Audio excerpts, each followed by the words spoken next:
Good evening. It was an horrific car accident in upstate New York that left 8 people dead and a family torn asunder. At fault, a mother who, along with her own daughter, 3 nieces and 3 men in another vehicle, did not survive the crash. And then came the shocking toxicology report that revealed both alcohol and marijuana in her system. Her widower has consistently denied that his wife had any substance abuse problem at all. But the crash, like the sudden deaths of Michael Jackson and pitchman Billy Mays, has raised serious questions about hidden addiction, as Andrea Canning now reports. It's the car crash that's gripped the nation and devastated 3 families. Nearly 3 weeks ago, Diane Schuler drove the wrong way down a New York State highway, killing herself, her daughter and 3 nieces, and 3 other men in the SUV she hit head-on. But what makes the circumstances surrounding the crash so bizarre is that the autopsy revealed Schuler had marijuana and the equivalent of 10 drinks in her system, a finding her husband Daniel won't accept. Listen to this. I go to bed every night knowing my heart is clear. She did not drink. She's not an alcoholic. Now the public and the families affected by the crash want to know if Schuler was hiding an addiction, whether anyone knew about it who could have stopped her. How could other people not know? These are all questions that, my family want to know. We want to know the truth. But Schuler is described by friends and family as a typical suburban mom, a devoted parent with no drinking problem. It's raised the question, did she have more in common with big stars like Michael Jackson than anyone could have imagined? Jackson was poised to make a big comeback with 50 sold-out performances. Doctors even gave him a clean bill of health. But what the world and even some members of his own family didn't know about was his alleged addiction to drugs so strong they required medical supervision, usually only used during surgery by anesthesiologists. Michael would make his mother, Catherine, wait outside his gate 3-4 hours, no matter what time of day or night it was, if he was high on drugs, so he could clean up. He didn't want her or his family to see that. And give yourself 2 super extended arms. In June, popular TV pitchman Billy Mays died of heart failure. The autopsy revealed cocaine as a contributory cause of death, something his family also won't accept. First of all, I'd like to just say, I'd like to see that report. That's not my brother, Other than that, no comment. It's not Billy.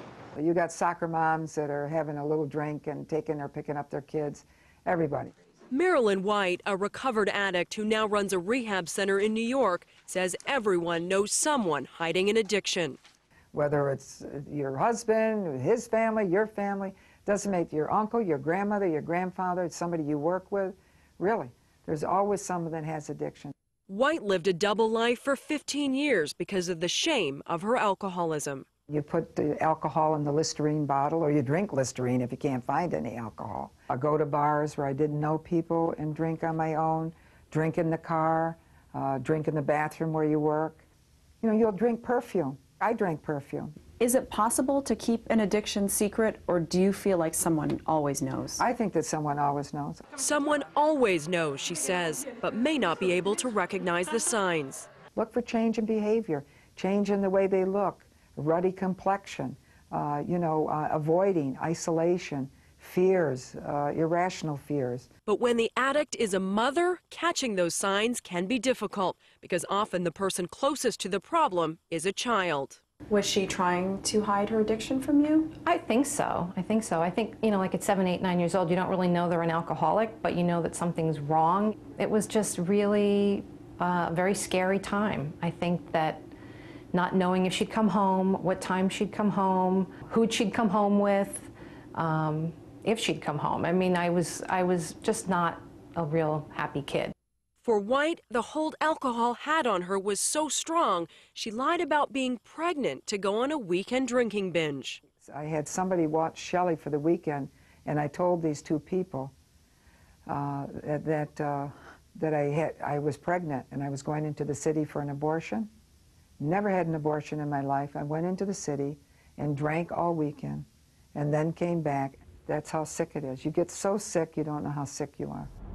White says she finally admitted her addiction after hitting the railing of a highway with Shelly in the car. And so the accident involving Diane Schuler has brought back painful memories. I had a physical a reaction to it, and it really brought back a lot of memories of myself when I was drinking and driving, and with my little girl in the car, that by the grace of God, I could have been the person who killed everybody and killed my daughter. Since you've been there in a sense, what would be going through a child's mind moments before a crash like that, seeing the mother out of control? Just you're out of control, like you can't drive a car, you know, just like helplessness. I just thought about the kid that survived, the little boy that survived. I thought, man, what he's, you know, has to deal with now and his memories. Is everybody clean and sober since we met last? Yep. Yes. Good. Now, 35 years after beating her addiction, Marilyn White still lives with the guilt, but has finally found peace in knowing she's helping others. Well, the first half of my life I was drinking, and the second half I've dedicated to helping people get sober. And it's become very successful, and you know, that's helped me. That's helped me to heal. A little bit of redemption there? Yes, a little bit of redemption.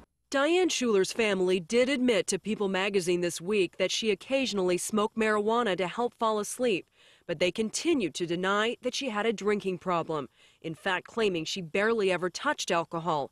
Daniel Schuler is so convinced that his wife wasn't drinking, he's hired a private investigator to prove it. How do you want everyone to remember your wife? She was a perfect wife, an outstanding mother, hard worker, reliable person, trustworthy. I would marry again tomorrow, but she's awesome. She's the best. I'm Andrea Canning for Nightline in Montclair, New Jersey.